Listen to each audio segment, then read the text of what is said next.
Jesus compared a desperate woman to a dog, and she answered with one of the most brilliant lines in the whole Bible. What's happening here? Why did Jesus compare her to a dog, and how did he respond to the woman's answer?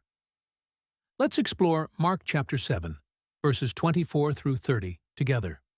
Look at verse 24 from the English Standard Version of the Bible. And from there he arose and went away to the region of Tyre and Sidon. And he entered a house and did not want anyone to know, yet he could not be hidden. When we last saw Jesus, he was in Gennesaret, on the west coast of the Sea of Galilee. Now Mark tells us that he has traveled far north, to the region of Tyre and Sidon.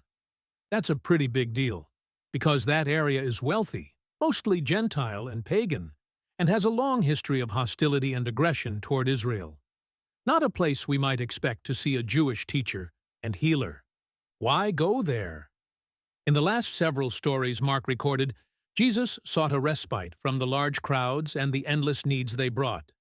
Presumably, this Jewish teacher and his disciples would draw no crowds in a Gentile and pagan area. He went to a host house and tried to keep his presence secret. But Jesus could not be hidden. Look at verse 25. But immediately, a woman whose little daughter had an unclean spirit heard of him, and came and fell down at his feet. How soon did someone with a desperate need find Jesus? Immediately. There's Mark's favorite word again. So Jesus and the disciples weren't there long enough to find any rest before a woman came and fell at his feet. A woman whose little daughter has a big problem. She's possessed by an unclean spirit.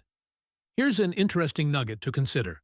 In the story of the resurrection of Jairus' daughter, she's also described as his little daughter, and he also falls at the feet of Jesus, pleading for help. So what? Why does that matter? Mark is showing his readers that the same sort of thing is happening in Gentile areas, and Jesus is the solution there too. On to verse 26. Now the woman was a Gentile, a Syrophoenician by birth, and she begged him to cast the demon out of her daughter. For the benefit of his readers, Mark makes sure we understand that this woman and her daughter are not Jewish. They are Gentiles. She was a Syrophoenician. There were two Phoenicias, one in Syria and the other in Libya. This woman is not a transplant to the area. She's from this foreign, Gentile, pagan place. But here she is, begging for help from Jesus. The social and religious tensions are so important that Mark spelled it out. The expectation in that time and place would be that this woman is powerless in approaching a Jewish man, and she should assume that he will reject her. Keep that in mind as we move on to verse 27. And he said to her, "Let the children be fed first, for it is not right to take the children's bread and throw it to the dogs." This is one of the most controversial statements in the Bible. Yes, the woman probably expected a dismissive attitude because of their differences, but the first words that Jesus spoke to her compared her and her little daughter to dogs. What is going on here? Remember, the expectations are critically important to our understanding. A Jewish rabbi would be expected to think of Israel and the covenant people as God's children, and Gentiles and pagans as dogs. So Jesus uses terms that the woman would expect. And the bread? The blessings and provisions that the Messiah makes available. In this case, the casting out of the demon from the woman's daughter. Let the children eat the bread, not the dogs. But wait, there's hope. Notice the word first. Jesus isn't ruling out helping. He's acknowledging the cultural conflicts and expectations and providing the woman a chance to express her thoughts on them. What happens next will depend on how she responds. This raises a big question. Is Jesus the Messiah for only Jews? For Jews initially, but others later? Or for anyone who believes in him? Let me know what you think in the comments. Look at verse 28.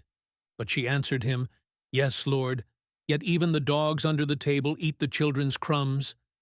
Did you see it? She didn't express outrage. She didn't reject the metaphor. She accepted the premise and expanded on it. It's like saying, while it's true that the bread is intended for the children and not for the dogs, no one begrudges the dogs a few crumbs. Her response tells us that she understands their relative positions. She's not part of his usual flock, made up of Jews, But what does it tell us about her perspective on Jesus?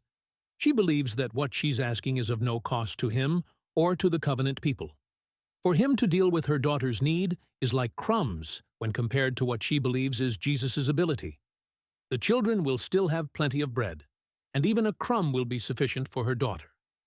This choice of language is probably not a coincidence, considering the feeding of the multitude with 5 loaves and 2 fish, which resulted in 12 baskets full of leftovers.